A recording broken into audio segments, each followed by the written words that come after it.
Selamat siang Bapak, perkenalkan kami mahasiswa dari program studi bimbingan dan konseling Universitas Negeri Jakarta. Sebelumnya kami mohon izin Pak untuk melakukan observasi dan wawancara terkait penerapan pendekatan humanistik dalam layanan BK di sekolah. Tujuan wawancara ini juga untuk menambah pemahaman kami mengenai praktek di BK di lapangan. Sebelum memulai sesi wawancara ini, boleh Pak perkenalan terlebih dahulu? Saya Muhammad Zain Kafi, guru BK di SMA Negeri 10 Jakarta sejak tahun 2018. Baik. Secara umum, bagaimana Pak karakteristik siswa di sekolah ini menurut Bapak? Untuk karakter tergantung dari jalur masuknya. Kan dikatakan ada beberapa jalur di Jakarta di negeri ini, ada prestasi akademik maupun non akademik, dari afirmasi ataupun domisili. Nah, kalau memang dari domisili, melihat keadaan sekolah di lingkungan seperti ini, maka sesuai dengan keadaan lingkungan sekolahnya. Jadi kalau bagaimana margin errornya kurang lebih sangat memperhatikan lah. Oke, baik. Memperhatikan dari segi mananya Pak kalau boleh tahu? Karena kan di daerah Mangga Besar ini daerahnya 24 jam tidak tidur ya. Pagi ada orang sampai pagi lagi ada orang, jadi jadi sesi mereka istirahat itu tidak ada. Dari lebih ke situnya sih. Oke, baik. Oke Pak, sekarang kita bakal ngasih beberapa pertanyaan yang sudah kami siapkan sebagai panduan. Jadi nanti kalau Bapak ingin berbagi pengalaman atau misalnya kasih contoh kasus dari yang relevan, kami sangat senang untuk mendengarnya Pak. Oke, jadi pertanyaan pertama, menurut Bapak seberapa penting pendekatan humanistik dalam layanan BK di sekolah? Sangat penting ya, karena setiap individu memiliki karakternya masing-masing. Apalagi ketika melihat humanistik, cuman kita perlu menggali banyak sekali. Subjektivitasnya tuh di humanistik itu sangat tinggi. Menurut kita kasihan, tapi menurut orang lain belum. Makanya perlu beberapa kali pertemuan untuk humanistik ini sangat penting sih. Cuman ya kitanya aja yang perlu sabar sebenarnya. Apakah kondisi emosional siswa itu biasanya berpengaruh terhadap prestasi belajar mereka? Bisa Bapak berikan contohnya seperti apa? Untuk kondisi emosional berpengaruh atau tidak? Iya. Kalau bicara tentang contohnya, mungkin di Jakarta Pusat ini sangat banyak ya. Contohnya ketika bukan tentang lingkungan dulu dah, tapi di rumahnya saja. Siswa yang kurang tidur, maka kondisi emosinya sangat tinggi, atau gampang marah, tersinggung gitu kan ya. Nah, di sekolah kami muridnya itu tidurnya shift-shiftan. Jadi kadang di sekolah itu merupakan tempat tidur mereka. Jadi contohnya kakaknya kerja atau saudaranya kerja di rumahnya, maka siswa ini atau murid kami harus mengalah kepada orang yang bekerja. Malamnya nggak tidur, sehingga paginya atau siangnya tidurnya di sekolah. Kesenggol dikit ya langsung naiklah dia, ya kan, amarahnya gitu. Iya, jadi emosi itu sangat berpengaruh ya? Berpengaruh sekali.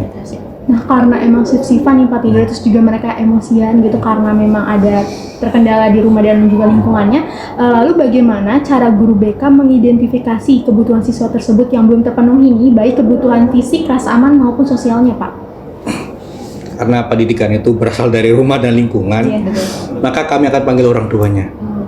Kami pertama dua kali atau 3 kali panggilan, udah ada perubahan atau belum. Kalau belum ada, maka kami panggil orang tuanya. Kalau orang tuanya belum, maka kami berkunjung ke rumahnya. Itu biasanya karena ya itu isi yang bisa kami lakukan. Untuk kondisi rumahnya kami nggak bisa. Bahkan sempat datang ke rumahnya sepetak untuk tidur 5-8 orang. Jadi ya kami memberikan waktu untuk tidur dari pagi sampai jam 7 atau jam 8 kami bangunkan, ya biar lebih semangat aja. Cuman ya itu balik lagi ke sebelumnya. Semangat belajar siswa tuh kadang capek di malam harinya karena nggak tidur. Kalau untuk siswa yang kurang percaya diri, bagaimana cara guru BK itu membantu siswa yang seperti itu Pak, yang kurang percaya diri? Kalau biasanya kami bawa masuk ke ruang konseling ya. Kami ajak ngobrol santai. Lalu ajak permainan. Untuk pendekatan jelas. Saya berpura-pura sebagai orang tuanya biar ngobrol lah ya. Coba Bapak posisikan sebagai orang tua, dia marah-marah, ada yang sampai mukul-mukul tembok gitu. Jadi ruang konseling di sebelah situ banyak bercak apa ya, tanda-tanda kehidupan lah siswa itu. Gitu.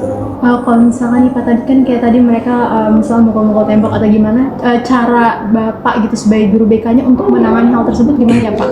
Kita diamkan dulu biar mereka keluarkan apa namanya rasanya itu, biar tenang, baru diajak ngobrol pelan-pelan lagi. Kalau di sekolah sendiri bagaimana cara sekolah menciptakan lingkungan yang aman dan nyaman bagi siswa, terutama guru BK? Bagaimana sih menciptakan? Aman nyaman kan subjektif ya. Kami lihat dulu beberapa siswa nih, biasanya kan ada pentolannya kan, karena minyak berkumpul dengan minyak, air berkumpul dengan air. Nah itu kami lihat dulu nih, mana yang penyebab utamanya gitu kan. Nah, kami tarik kepalanya, karena manusia kan atau lingkungan pasti ada kepalanya. Kita tarik kepalanya, ajak ngobrol pelan-pelan gitu. Yang paling susah ketika kepalanya itu ada di luar atau di luar sekolah, itu yang paling susah. Ya itu sih yang susah ditangani. Kalau di dalam lingkungan sekolah, siswa semua aman, kita bisa ngobrol pelan-pelan, kita bisa mengarahkan, kita bisa menggambar petanya. Cuman ketika kepalanya ada di luar atau alumni atau yang lainnya, itu yang paling susah di situ. Tapi apakah Bapak pernah mengalami hal tersebut, maksudnya karena pentolan misalkan ada di luar gitu? Nah gimana cara kita sebagai guru BK nih, terutama kan kita ada siswa di sekolah nih, tapi kan ternyata pentolannya ada di luar, itu gimana cara Bapak untuk menangani hal tersebut? Kita samperin ke rumahnya pentolan itu atau lingkungannya itu. Ya sempat sih dikira Bapak itu intel atau apa debt collector gitu kan. Jadi itu beberapa hal masyarakat itu masih sering takut. Tapi ketika kita terbiasa ke sana, menggunakan jaket yang sama, motor yang sama, helm yang sama, masyarakat udah hafal. Mau kemana Pak? Oh ke sana ya, diantar. Jadi mungkin identitas itu yang perlu dibangun sebenarnya. Identitas. Pada saat dalam proses counselingnya ini, bagaimana cara Bapak menunjukkan empatinya pada siswa yang sedang mengalami masalah? Tergantung dari siswanya dulu nih, dia mau terbuka atau tidak gitu. Biasanya kalau tidak terbuka, ada mainan kami ada mainan yang sering kami gunakan adalah kertas dulu sih, pertama kertas, habis itu ada mainan catur gitu. Biasanya kan kalau laki-laki ngobrol sambil melakukan kegiatan yang lainnya, entah itu catur, entah itu main kartu gitu, menulis dan sebagainya gitu. Nah kalau perempuan jangan tanya kenapa, pokoknya kalau perempuan itu ditanya kenapa susah banget. Gak apa-apa ya. Kita kasih pilihan kalau perempuan, sedih, kecewa, enggak pelan-pelan aja tuh. Kalau perempuan pelan-pelan ya. Saat mereka udah mulai nangis, kita diemin dulu, kita kasih minum, kita tinggal sebentar, baru mereka bisa cerita biasanya kalau perempuan. Oke Pak, bagaimana cara guru BK membantu siswa mengenali potensinya, terutama kelebihan dan kekurangan di dalam dirinya Pak? Pertama kita tanya beberapa pertanyaan. Pertama, orang tuanya kerja apa? Karena kan pasti gini itu menurun ya. Kedepannya gimana, lingkungannya seperti apa gitu. Nah kalau kita sudah punya data itu semua, maka kita bisa mengelis atau ngasih breakdown pelan-pelan ke mereka. Apakah ini. Nah pasti dari posisi counseling akan menyesuaikan. Oh seperti kayaknya ini sih gitu. Kurang lebih sih demikian, kita breakdown pelan-pelan dulu semuanya. Jadi pelan-pelan ya Pak, kita lihat dulu, kita analis dulu, mengenalin dulu siswanya tersebut, baru bisa kita cari tahu nih apa potensi yang ada di dalam dirinya ya Pak. Pertanyaan selanjutnya, apa bentuk dukungan yang diberikan oleh guru BK agar siswa dapat berkembang sesuai minat dan bakatnya? Kita dudukin, kalau di SMA 10 ya, kita panggil orang tuanya sama anaknya, kita kurung di ruang konseling, biar mereka ngobrol dulu. Biasanya orang tuanya sibuk bekerja, anaknya sibuk sekolah, sampai rumah sama-sama capek tidur. Ngobrolnya kalau minta uang jajan atau makan. Biasanya kita tarik dulu orang tua dan anaknya, suruh ngobrol dulu pelan-pelan. Karena sepenting itu sebenarnya ruang konseling ya untuk ngobrol anak dan orang tua. Karena kan bagi kami, ketika anak bisa dekat dengan orang tua, maka potensinya atau masalah emosinya akan bisa terkendali. Dikasih waktu 10 sampai 30 menit gitu, baru kita masuk. Pelan-pelan ngobrol, memiliki kesepakatan, dan setelahnya mereka akan menemukan potensi-potensi atau kesadaran diri secara maksimal. Tapi kan Pak, rata-rata banyaknya zaman sekarang ya, orang tua kan sangat sibuk ya dalam bekerja, jadi benar-benar udah dipanggil nih sama guru BK, ternyata mereka tetap nggak bisa hadir gitu. Nah kalau kasusnya seperti itu, bagaimana cara guru BK untuk menangani hal tersebut Pak? Nah ini menarik nih. Kan kalau di Jakarta guru dari Senin sampai Jumat ya, dari jam 6:30 sampai jam 5 ya, itu waktu normalnya. Kami sebagai guru BK sempat datang di jam 8 malam untuk bertemu orang tuanya. Dan itu di hari libur. Bapak, orang tua kami adanya di malam minggu Pak. Malam minggu biasanya pulang lebih cepat. Nah kami datang di malam minggu ke rumahnya. Kayak tetangganya kaget, dikira kami dari kepolisian dan sebagainya gitu. Ya kami panggil kami ke sana, ngobrol pelan-pelan itu. Tolong yang tidak berkepentingan keluar dulu. Jadi dalam satu petak itu ada 5 orang, termasuk ibu dan bapaknya. Nah di dalam situ hanya kami berempat, yang lainnya keluar. Kami sebagai guru BK, terus ada orang tua 2 dan anaknya. Jadi jam 8 malam kami ke sana. Bahkan ya itu tadi, kalau kita sudah punya identitas, oh ternyata guru nih dari SMA 10, mau kemana Pak itu. Jadi kita tuh enak ke masyarakatnya. Nah itu tadi ya, ketika kita sudah paham dengan lingkungan ini, maka ya kita bisa menguasai beberapa hal, terutama dengan kondisi lingkungannya, anaknya, orang tuanya. Bahkan kita nggak perlu datang ke rumahnya, kita cuma telepon RT-nya, gimana sih keluarga ini? Oh udah seperti ini Pak, bla bla bla bla gitu. Jadi seperti itu sebenarnya. Jadi kita yang harus masuk ya Pak ke dalam lingkungan tersebut, maksudnya kita mengenalkan diri kita agar mereka juga ngerti gitu loh. Iya. Oke, baik-baik. Selanjutnya kita masuk ke kasus nyatanya ya Pak. Kira-kira pernah terjadi tidak kasus perundungan atau bully di sekolah ini, dan bagaimana penanganannya? Pernah. Kalau bullying pernah. Oke. Belum ada 1 minggu. Belum ada 1 minggu. Ini sedang proses. Kalau sekarang dipanggil beberapa anaknya, lalu otaknya di mana gitu. Kami sedang ngepola semuanya. Itu yang pertama. Yang kedua, yang sudah terjadi, kita tanya anaknya, panggil orang tuanya. Lebih ke situ sih, karena pendampingan orang tua itu sangat perlu. Nah, contohnya gimana Pak? Kalau orang tuanya ternyata tidak satu rumah, itu yang paling susah. Di rumah cuma dia sendiri atau hanya ada tantenya atau saudaranya, itu yang lebih susah. Orang tuanya nggak mau ngurusin, tantenya nggak mau ngurusin, anaknya hidup sendiri dengan lingkungannya. Maka balik lagi tadi, kita perlu tahu lingkungannya. Oke, harus tahu lingkungannya. Nah dari tadi kasus bullying ini kan udah baru seminggu yang lalu ya Pak. Nah bagaimana nih dampak bullying ini terhadap perkembangan psikologis dan proses belajar siswanya Pak?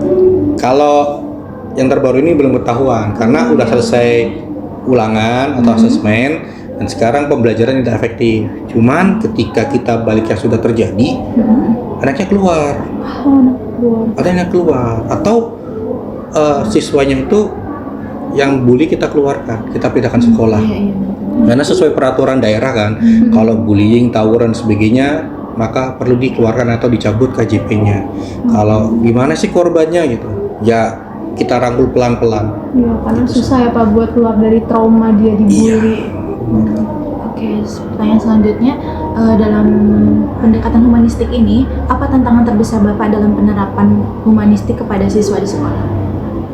Bagi saya nih, malam-malam ngobrol sendiri sebelum tidur. Jadi bermain peran gitu. Jadi sebelum, saya sebagai guru BK jam 3 selesai jam ngajarnya. Cuman ketika kita pulang, kita menggambar itu tadi, petanya kemana nih, ini kemana nih, ini kemana gitu. Nah itu yang membuat sampah-sampah yang ada di otak sebenarnya. Nah makanya kan kita perlu ngobrol dengan teman sejawat itu, gimana sih enaknya gitu. Yang selanjutnya, penanganannya sangat lama. Kita perlu menghabiskan banyak tenaga. Manggil ini, manggil itu, ke sini, ke sana gitu kan. Itu cuman ketika kita sudah terbiasa, ya enjoy aja, senang gitu. Kalau kita gak gitu malah mau ngapain ya sekolah ya gitu. kayak seperti ini, nggak ada kasus contohnya, hari ini nggak ada kasus atau sebelumnya nggak ada kasus, kami bingung mau ngapain gitu. Apalagi udah selesai semua, udah tertangani sebelumnya, kita bingung mau ngapain gitu. Cuman ketika ada masalah yang sangat urgent, nah itu yang perlu kita tangani atau kita siasati secara mendalam. Berarti kayak harus terbiasa ya Pak untuk Iya. kita kan kita mau pendekatan humanistik nih, kitanya juga harus humanis gitu Iya, loh. bener. Merekanya juga terbawa sama kita.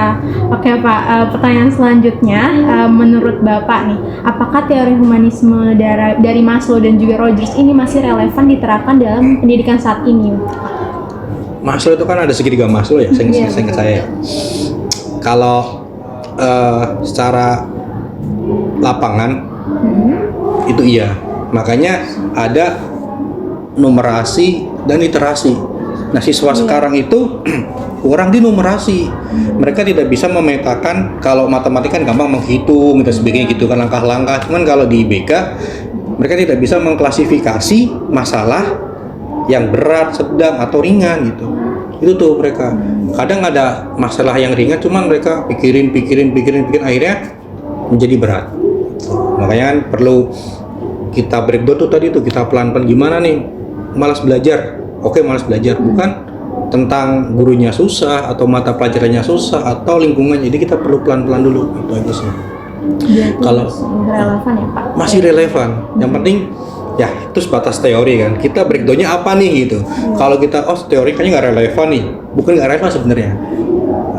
Dari Rogers dan Maslow, Abraham Maslow itu kan sudah melakukan penelitian secara lama ya. Perlu kita breakdown pula kenapa sih beliau ini melakukan ini meskipun penelitian mereka bukan di Indonesia.